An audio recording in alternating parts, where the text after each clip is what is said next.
Hey guys, welcome. Today we're gonna make some fake strawberry shortcake. I'm gonna make this look like the shortcake that you can buy at the store, not like homemade shortcake. So I'm gonna start out with one of these craft foams from Dollar Tree. And it's kind of like a cupcake shape. It fits inside of a pot. And I'm gonna cut off the tapered part here. So you want to cut it to about the height that you would want your shortcake to be. So mine's going to be about here. This is going to be the part that I use, and then I'll just save the top piece for something else. For the center part, I'm going to use my rolling pin and just use the end of it and kind of press it in.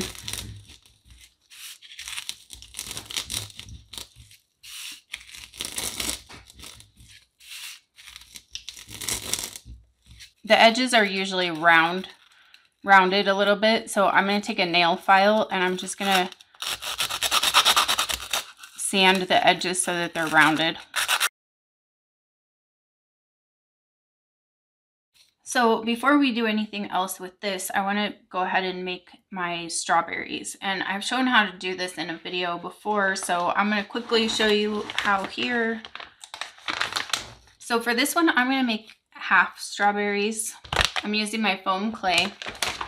Now, if you don't want to make your own strawberries, or if you want to use like strawberry slices, you can purchase those on Etsy or Amazon and just save yourself a little bit of work.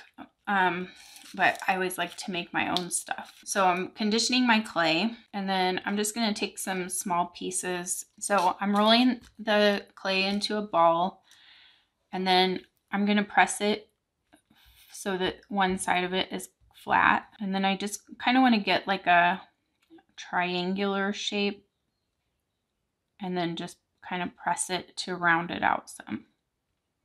And then I'm going to take my dotting tool and make some dots.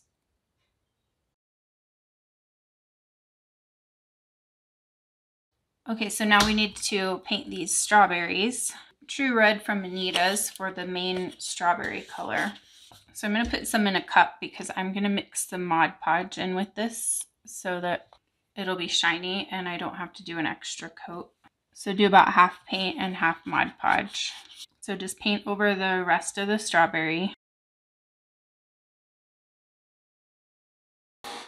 Okay, so now these can dry while we're working on the rest of the stuff. Okay, so back to our foam piece here. For this base color, I'm going to use antique white and yellow. So mostly antique white and a little bit of yellow. I can always add more yellow if I want it to be darker, but it's hard to lighten it up once you have the dark color in there.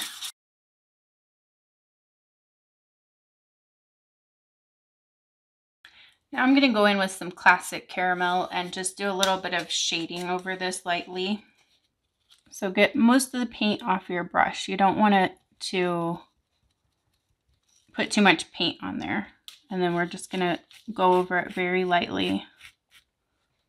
And you can do this after your yellow paint dries too, if you'd like. And I didn't worry about shading in this center part because that's where the strawberries and all the goodies are going to go, so you're not going to see the shading there. So the next thing I'm going to do is mix up some resin. So I have equal parts of A and B, and I'm just going to mix those two together.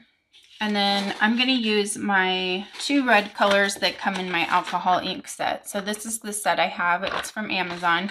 So I have a red and then a scarlet. The scarlet's a little bit more pink. So I'm going to start with that one, and I'm going to probably add some of the other one to it.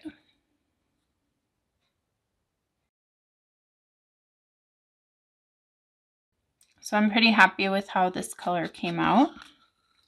And just a mixture of the two colors. So just keep mixing until you get it how you want.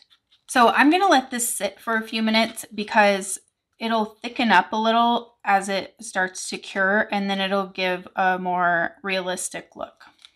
So I'm going to arrange my strawberries on here how I want them. So for the center, I'm not going to bother putting a strawberry in there because it's going to have whipped cream on the top, and so the strawberry won't even show anyway. So I'll just save myself some product there. And before you put your resin on, you'll want to wait for your paint to dry because you don't want your paint to be trapped underneath the resin and not be able to cure all the way. Okay, so I'm going to go ahead and pour my resin over the strawberries and however you want it drizzled on your project. And then the last thing we need to do is add some whipped cream. I'm going to do this right now. I would recommend that you wait for the resin to cure before you put the whipped cream on. So I have my lightweight spackling and a piping bag, and I'm using a 2D tip, but you can use any tip that you like. So I'm just going to put the tip into my piping bag and then mark where I want to cut, just below the openings, and then just cut that tip off and push the piping tip through. So I'm just loading my piping bag with whipped cream. So I'm just going to squeeze a dollop, however big you want, on the top here. Thank you guys so much for watching. I hope you've enjoyed, and I can't wait to see your strawberry shortcake.